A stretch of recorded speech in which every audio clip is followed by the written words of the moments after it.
let's go to our how-to section, and this is one of course, the most requested information since we're podcasts. So people are like, well, talk to us about podcasting. How do you grow a podcast? How do you start a podcast? This one, we're going to go find the best tips from the top entrepreneurs of how to start and grow a podcast. And so the first one, we got to go to the family EYL as far as how to address your podcast.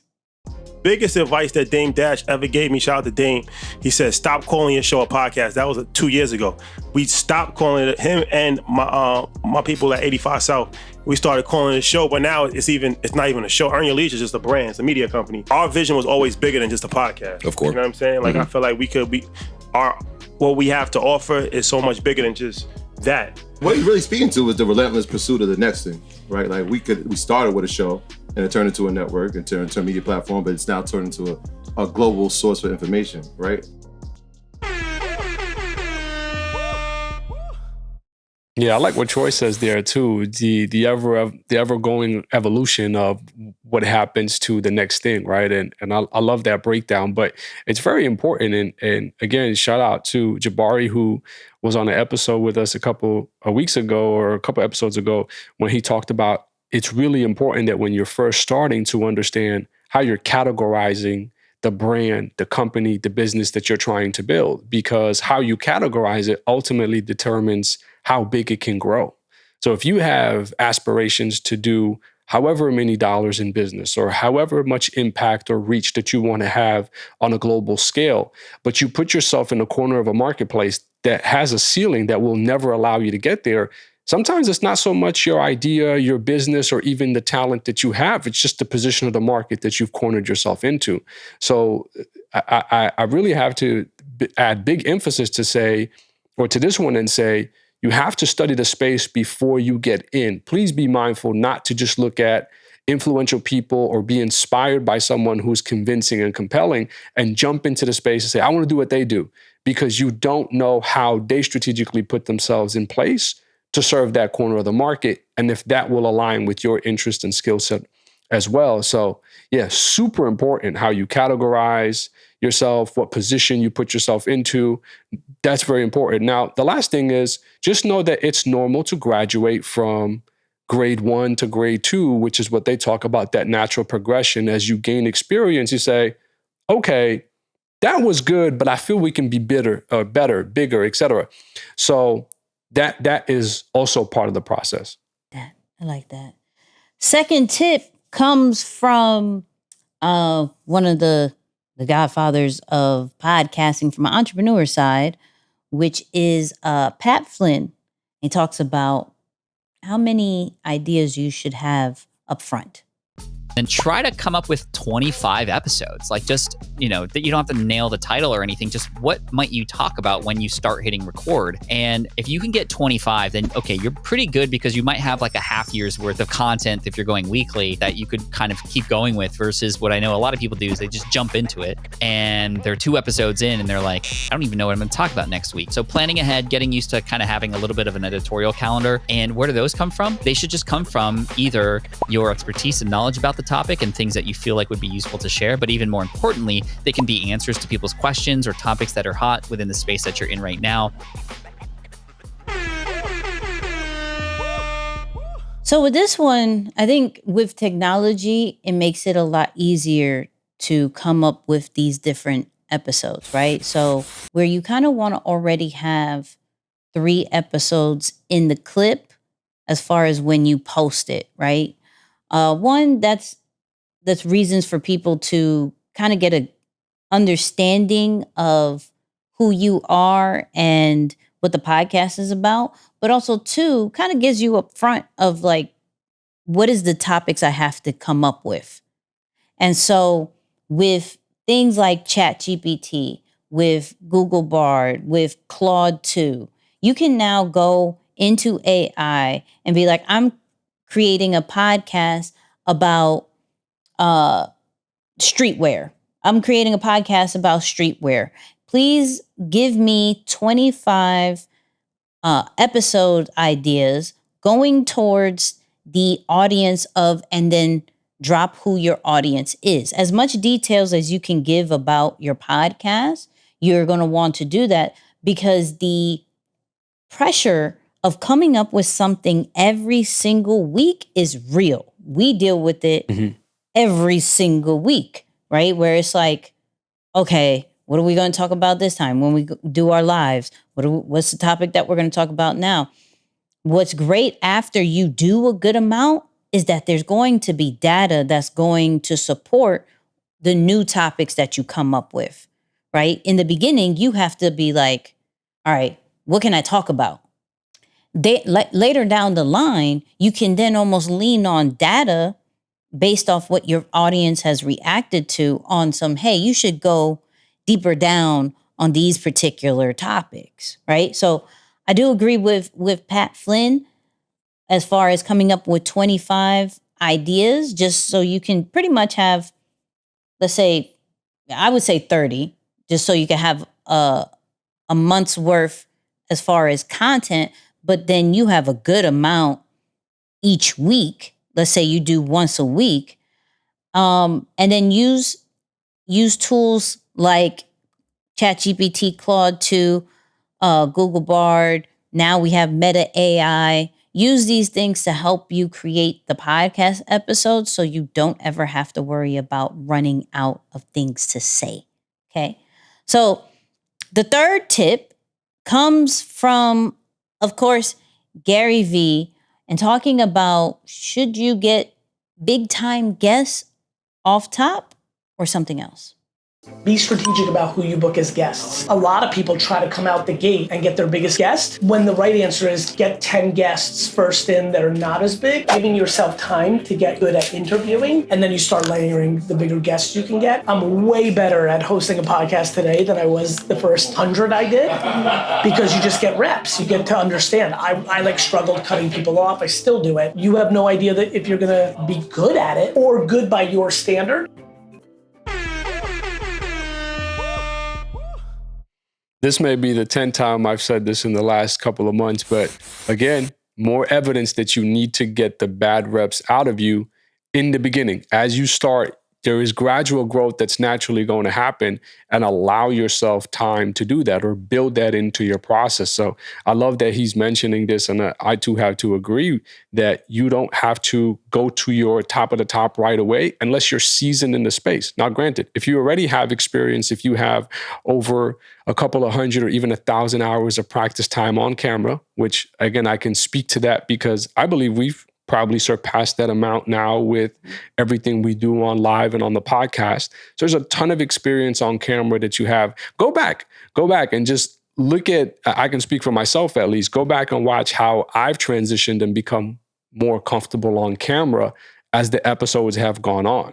So where I would start, or who I would start with if I were starting over today, would be completely different than how I would start when we first started here, in terms of bringing on new guests, not so much a co-host, standpoint. Right. But that shows to you that as you get better, you want to position yourself for the biggest guests to really make the biggest impact. So I do agree with that big time. Very important.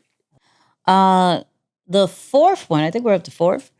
The fourth one has everything to do with discoverability.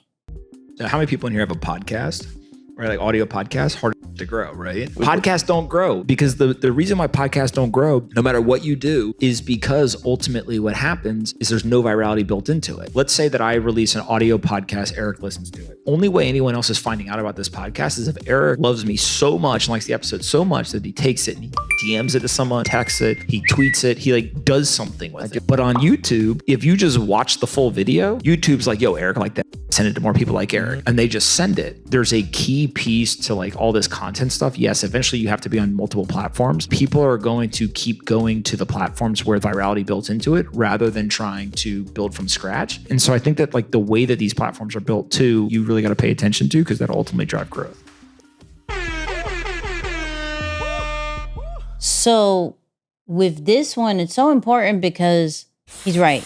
As much as, and this is going to be especially for my introverts, as much as long form content, period, is highly recommended. And you can get discovered if people Google certain keywords or your title and your podcast does show up. That is searchable content, right? But it's way harder from an audio standpoint. If you look at social media, audio isn't necessarily shared, video is shared, right? When we're looking at Spotify, Apple Podcasts, iHeartRadio, they aren't sharing different clips or different podcasts that you should listen to. They have those curated playlists, of course, but it is so hard to get discovered from an audio standpoint. So you have to resort into the video podcast way, right? And to clip it up. Now, with that, of course, there are different tools to help you clip down your podcast videos, right? We have Opus Clip, we have Get Munch, we have Video AI. There's this app called Captions that actually can chop down not only some of your videos, but also add amazing captions to it. So there's several ways to take your long form videos and make them into those short viral clips. But we can't just rely on the audio only to do that. So something that's been working very well with us lately is YouTube Shorts as well as Instagram carousels, right? So on Instagram, we used to go real heavy on reels, and to a certain point we do. But right now, we're making a shift on some of these carousels where the first slide tells you what it's about. Then we give you, let's say in this instance, we're talking about the audio discovery. So we'll say the guy who said that, I didn't even get his name. I got to find his name. Guy who said that, then maybe something that I would say based off that. So it kind of builds a story and people are starting to understand what the podcast is and they'll go listen to the full episode. Also understanding that YouTube is a whole search engine in itself. So just like how he said, hey, if somebody is watching it, they're going to recommend it to other people who are watching it. So hitting it in different platforms, not just audio, but we're talking about YouTube and taking advantage of the long form and the short form. We're talking about TikToks. We're talking about Instagram. We're talking about Facebook. And clearly looking at what you can maintain on a consistent basis and doing maybe one or two of those things, getting a social media scheduler like Later, like Buffer, like using Business Studio on Meta that could help you schedule out some of these things so you could concentrate on the real things. But do not do audio only unless you have a strong following and they will go find your audio based off your influence. That made sense? 100%. Made sense. And then the last one comes from our family at Think Media, talking about should you go more in depth about certain things? Should you keep it short? Should you get personal on your podcast? Get personal. I mean, think about this. So if someone is going to click on your podcast, they're probably listening to it in the car, on the way to work, at the gym, while they're doing the dishes. It's you and the listener. So use the podcast as an opportunity to get more personal, to go deeper in the conversation. What I love so much about podcasting is that it can be long form content. It can be a secondary thing that someone is doing and taking in your information. So use your podcast to go deeper.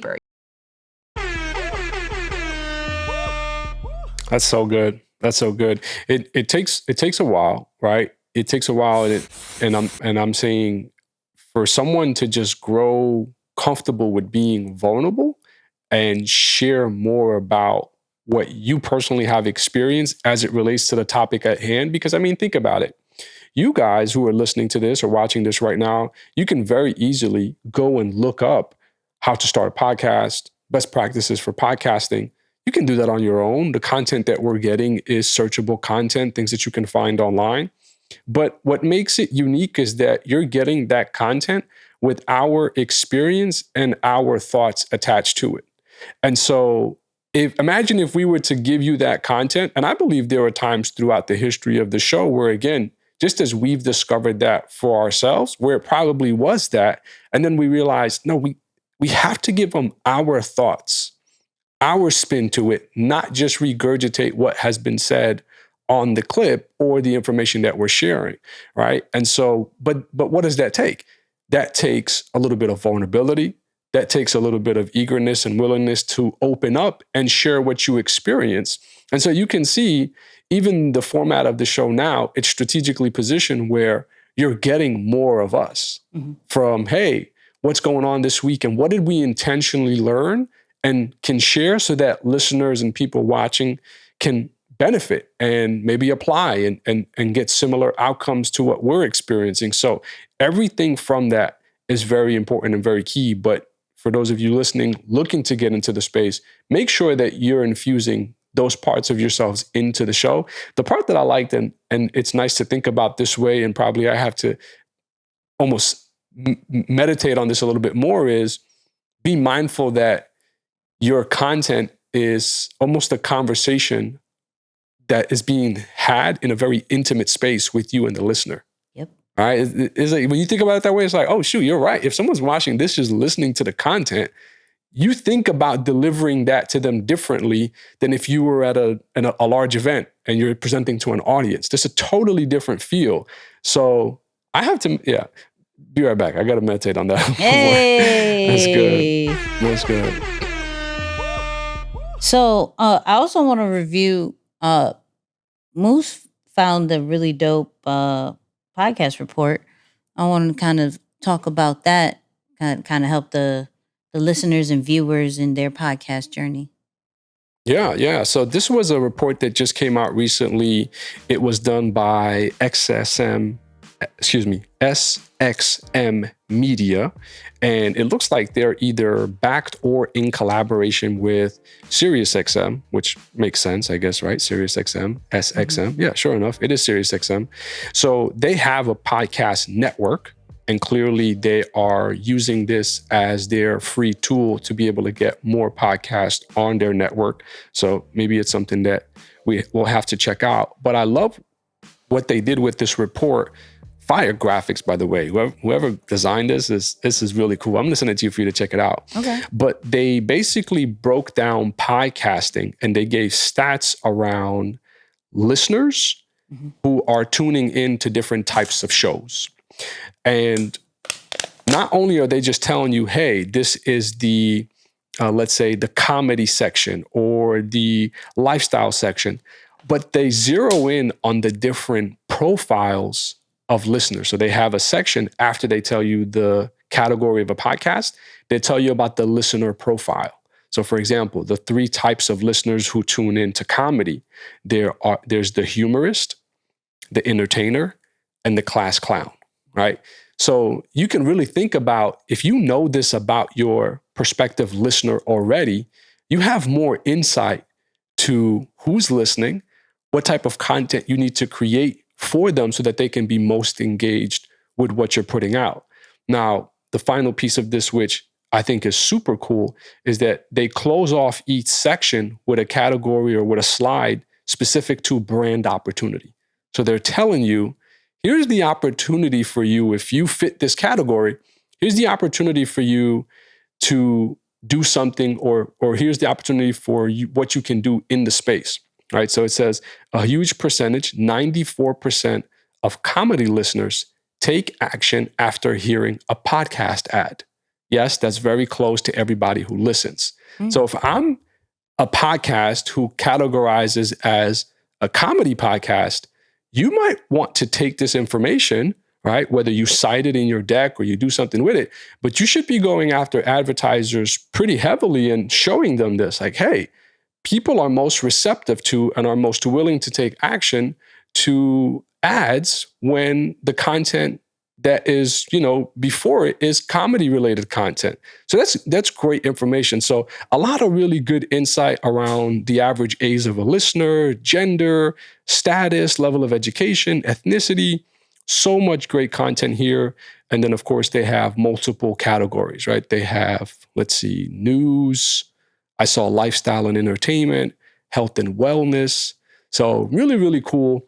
Definitely you guys should check it out just to learn about the different listener profiles and how you can deliver your content in a way that would better resonate with them. I got one more question for you. One more question. Yeah. What is something that you learned this year when it comes to podcasting, the prepping, the delivering, however you want to go about it, that maybe you didn't do last year? Yeah. Podcasting has actually made me a much better communicator because as I listen to myself a lot in the clips that are posted on the show, the page or, the show's page on Instagram, YouTube, anywhere, I've caught on to how many times I use filler words similar to kinda, like, very passive, not authoritative words. And so it's very subtle, but if you're a listener and the expert you're listening to is saying things like kinda, maybe, they sound unsure of what they're talking about, you're not going to really see this person as an expert or an authoritative figure in the space, even if they have the utmost experience. I mean, we're two people who are doing the work on a daily basis. We've been doing it for going on 5 or 7 years now. So it's been quite a long time. And so I have to say podcasting has made me a much better communicator. And the second thing, I've realized how to say more in less time. So rather than just going on a long tangent, that could be good, right? You might be very passionate about a topic and I can sit here and talk about it for 5, 10 minutes at a time. But I think about the listener experience and say, man, when one voice is speaking on a 2-person podcast for an extended period of time, that's much easier for someone to check out because there's no change in tonality. Mm-hmm. Where if I learn to communicate what I have to say in a short amount of time, now we play that tennis match where I say something, I hit it back to you, you respond, I take what you say, right? And it's conversational where, shout out to, and I know you made fun of me for this, but the AirPods spatial audio feature where you can feel the audio. Like, so for example, if I'm listening to something and I look this way, the audio will shift and go to the right side more. Super dope. So that, I guess that would happen. I wonder, I gotta speak to Eddie about that because I was thinking, imagine that would happen with a podcast. So I think they do have I'm that. Positioned, I remember when we went to that podcast convention. They were talking about a little bit about the spatial audio for some of those episodes that have more storytelling. Like, I do believe they have that. It's all in the really mic. Cool, right? It's like an immersive experience. Yeah. Because I was saying, like, if I'm on the right side of the screen, yeah. So yeah, man, that's been one of my biggest lessons is just being a better communicator and taking a more authoritative stance in the space, delivering the information in a more compact way for listeners to receive.